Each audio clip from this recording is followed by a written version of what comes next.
जनपद के अहरोरा थाना इन दिनों फिर से सुर्खियों में है। सरकार के अहम सहयोगी दल निषाद पार्टी जिलाध्यक्ष संगठन दीपक कुमार निषाद ने आरोप लगाया कि कैबिनेट मंत्री संजय निषाद के फोन के बाद भी अहरोरा थाना आरोपियों पर उचित कार्रवाई नहीं कर रहा।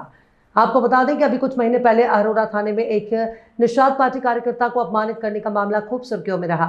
दीपक निषाद ने बताया कि वो जरगो डैम में सरकारी अनुदान पर मत्स्य पालन योजना के लाभार्थी हैं। उन्होंने आरोप लगाया कि कुछ मनबड़ किस्म के व्यक्तियों के द्वारा जबरदस्ती मछली मांगने पर मना करने पर जबरदस्ती मछली मार ले गए। और दीपक निषाद ने आरोप लगाया कि थाना अध्यक्ष अरोरा जानबूझकर आरोपियों के विरुद्ध कोई कार्रवाई नहीं कर रहे हैं। कि आपने मंत्री जी को पत्रक दिया है, क्या मामला था, क्यों दिया है? मैं दीपक कुमार निषाद बोल रहा हूँ, निषाद पार्टी जिला अध्यक्ष संगठन मिर्ज़ापुर।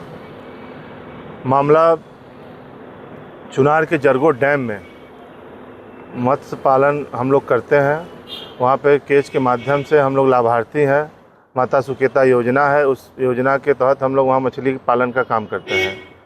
एक केज में 3000 मछलियाँ हम लोग आज से 3 महीने पहले मार्च में डाले थे, जिसकी कीमत लगभग उस समय अनुमानित 11 रुपये कीमत थी एक बच्चे की। आज उसको हम लोगों ने चारा वारा खिला के देख रेख करके 3 महीने में आज हम लोगों ने उसको मतलब देखभाल करने से आज वो मछलियों का कीमत आज के डेट में एक मछली का कीमत करीब 45 से 50 रुपये है। 2 से 250 ग्राम उनका वज़न हो गया है। उस और घटना दिनांक 16 जून शाम 5 बजे की है। जो हम लोगों ने वहाँ केज हम लोग समूह बना के वो केज चलाते हैं और समूह बना के हमने उस पर एक केयर टेकर रखा हुआ है, जिसको हम लोग मासिक वेतन भी देते हैं। वो वहाँ रोज़ चारा खिलाने जाता है और सुबह शाम उसकी देखभाल करता है।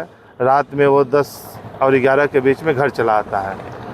शाम की घटना है, 5 बजे जब ये चारा खिलाने जा रहे थे तो कुछ लोग वहाँ आए। बहादुर पटेल, उनका लड़का अंकित पटेल और उसके साथ 2 लोग और थे। उन्होंने उनसे मछली मांगा तो इन्होंने कहा, जो केयर टेकर है हमारे रमेश कुमार निषाद जी, वो कहें कि अभी बच्चे छोटे छोटे हैं भैया, हम अभी नहीं दे पाएंगे। तो उन बहादुर पटेल और उनके लड़के द्वारा कहा गया कि ठीक है, मैं देख लेता हूं कि तुम लोग मछली पालन यहाँ कैसे कर लेते हो। उसके बाद रमेश चले आते हैं घर और सुबह जब जाते हैं चारा खिलाने सुबह के समय तो देखते हैं कि वहाँ मछली मरी पड़ी है और सारे केज से मछलियाँ गायब हैं। एक बोरे में मछली भर के किनारे पे रखा हुआ है और वहाँ पे जो चोरी करके गया था उसका रुमाल भी छूटा हुआ है और एक वहाँ माचिस भी रखा हुआ है। जाल को माचिस से जलाया गया था और उस जाल को बाहर खींचा भी गया था, जिससे कुछ मछलियाँ उस तालाब में भी चली गई हैं। 16 तारीख की घटना है, इतने दिन बीत गए, क्या हुआ? तो 16 तारीख की घटना है। सुबह हम लोग 17 तारीख को थाने पे पहुँचते हैं और FIR हमारे केयर टेकर द्वारा दिया जाता है।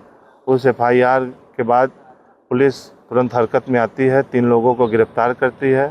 शाम तक उनको बैठाए रहती है। शाम को हमें फ़ोन आता है कि हाँ आप आ जाइए, ये लोग आए हुए हैं। तो हम कहे सर आना क्या है, उसमें मुकदमा पंजीकृत करके उनको भेजिए जेल। इतनी बड़ी घटना है, इतने बच्चे गायब हैं, ये करीब 7-8 लाख के संपत्ति नुकसान हो रही है।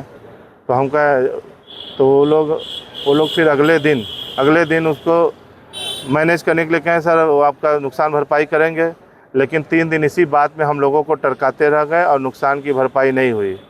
उसके बाद इन्होंने 21 तारीख को जब दबाव गया, हमारे मंत्री जी दबाव दिए और हमारे निषाद पार्टी के कई बड़े नेता फ़ोन किए, तब जाके उन्होंने मुकदमा 21 तारीख को रविवार को 1:35 पे उन्होंने FIR किया और FIR भी एकदम नॉर्मल धाराओं में करके उसको जेल न भेजकर उसको घर भेज दिया।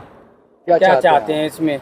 मैं इसमें ये चाहता हूँ कि जो SHO साहब हैं वहाँ, उन्होंने जो ये FIR इन जिन धाराओं में किया है उसको बढ़ाते हुए उस पर कार्रवाई तेज करें और जिसको उन लोगों को गिरफ्तारी करके उनको नामदर्ज करके जेल भेजा जाए।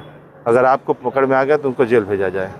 मंत्री जी को पत्र दिया था तो उसमें क्या किस तरीके का? मंत्री जी को चूँकि हम उनके WhatsApp के माध्यम से दिए थे अब भाई लखनऊ रहते हैं, इसलिए हम लोगों ने व्हाट्सएप के माध्यम से दिया था, फ़ोन से वार्ता हुई थी। उन्होंने आश्वासन दिया था कि हाँ ठीक है, FIR लिखने के लिए वो तैयार हैं और भरपाई भी करेंगे। FIR भी होगी, भरपाई भी करेंगे। ठीक, ये अपना परिचय बताएं। दीपक कुमार निषाद, निषाद पार्टी जिला अध्यक्ष संगठन मिर्जापुर। अच्छा, किस तारीख को दिया था मंत्री जी को, क्या? 18 तारीख को।